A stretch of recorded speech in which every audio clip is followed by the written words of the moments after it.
po kayo ngayong araw. Ako po ay magluluto na naman ng lunch ng aking bossing. Ang lulutuin ko po ngayon is kabsa din. Kaya nga lang po, ibang version naman siya. Ibang klase naman ang pagkakaluto niya. Kasi ang kabsa po dito sa kanila is iba-iba po ang kanilang pagkakaluto. So ngayon po, ito ipapakita ko po sa inyo ang aking tawag dito, ingredients. Ayan. Meron po ako ditong Maggi, broth cubes. Ito po yung aking asin.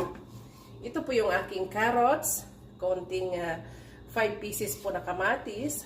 Sibuyas. Ito po ang aking sibuyas. Ito rin po yung mga cardamom at saka iba't ibang klase po ng mga parang seeds. Arabic spices po pag ginagawa ko siya. Ito naman po ang aking luya. Ayan. Aking tomato paste. At saka of course, sili. Hindi po sila dito nawawala ng sili. At ito naman po ang aking Arabic spices. Ano siya? Pinagmix ko na po siya. Chicken spices po siya dahil manok po ang aking lulutuin ngayon. At ito naman po ang aking chicken. Ayan, malinis na po siya. Binabad ko na siya sa lemon tsaka sa asin. At saka kaya wala na po yung lansa niya. So, igigisa ko na po siya. So, ito po mga Soupy Loves, maglalagay lang ako dito ng konting oil. Ayan. Ipiprito ko lang po muna ang aking, tawag dito, ang aking carrots. See? Ayan. Ipiprito ko lang po siya ng konti. Itong pagluluto po ng recipe po na ito is, ano siya, tawag doon is, mabusisi din. Piprito ko lang po muna siya ng konti, din hahanguin ko rin.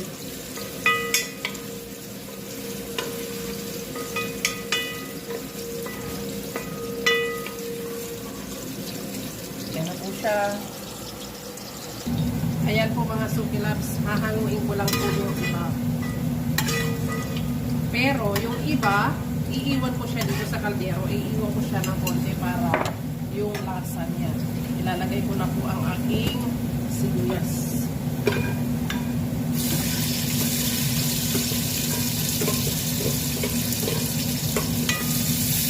Ating garlic paste. Malaki yung aking lagayan kasi ang gusto ko kasi makita nyo. Kaya ganun. Isa ko lang po siya. Tapos, mamaya-maya, ilalagay ko na ang aking mga spices. So, ilalagay ko na po ang aking Arabic spices. Ayan. Ilalagay ko na rin po ito. At saka yung aking kamatis.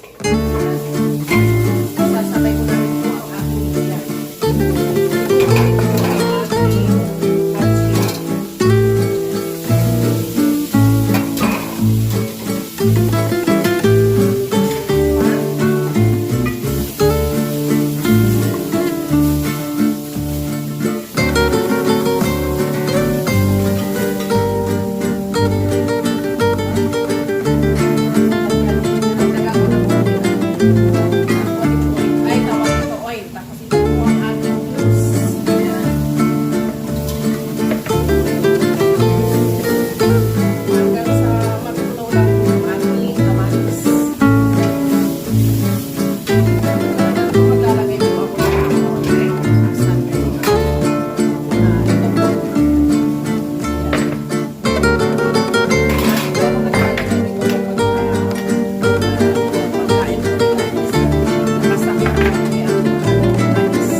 Tatakpan ko lang po siya mga 10 minutes. So mga sukilabs, ipapakita ko lang po sa inyo. Natunaw na po yung ating kamatis. Ayan.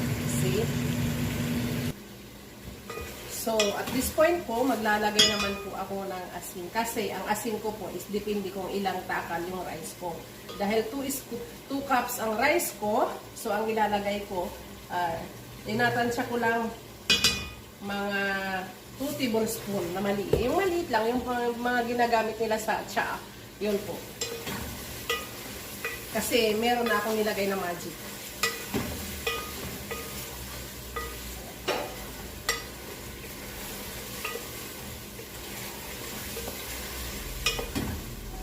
Ayan. Kailangan po sangkutsahin ko siya ng maayos. Yung talagang laluto ko yung spices niya. Kasi nandoon po yung lasa niya. Ang spices po kasi, pag hindi siya naluto ng maayos, hindi siya naluto ng tama, iba talaga ang lasa ng rice. So, ganun po yun. Para mapanatili ko pong masarap ang rice at may aroma yung rice po nila kapag naluto na, lagi po ako naglalagay ng fresh coriander. Yan.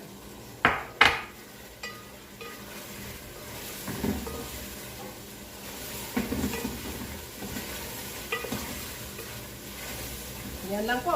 And then, lalagyan ko na siya ng water. Hahayaan ko kasi siya na kumulo kahit 10 minutes lang po hanggang maluto. Dito po mga sukilabs, pagkakain po sila, lagi pong may partner na ganito, fresh salad. Ayan.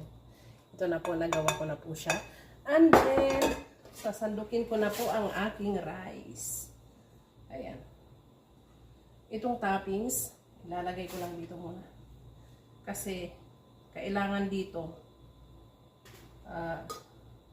ang rice, nasa ilalim. Tapos, yung pinaka-toppings niya, nasa taas talaga.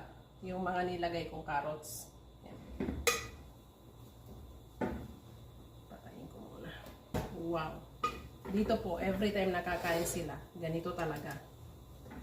Ito po yung sandukan nila ng rice.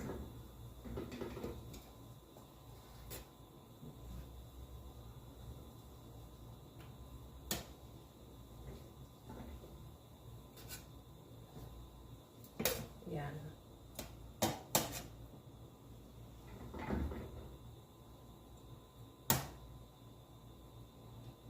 Kailangan maayos yung pagkakalagay ko ng chicken. Ayan. Chicken breast. So, itong toppings po, ilalagay ko siya dito sa pinakataas niya.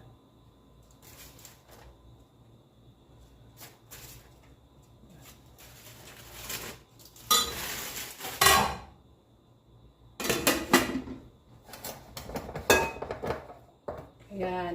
So, ganyan na po guys ang aking special kabsa for today's menu. Thank you po for watching.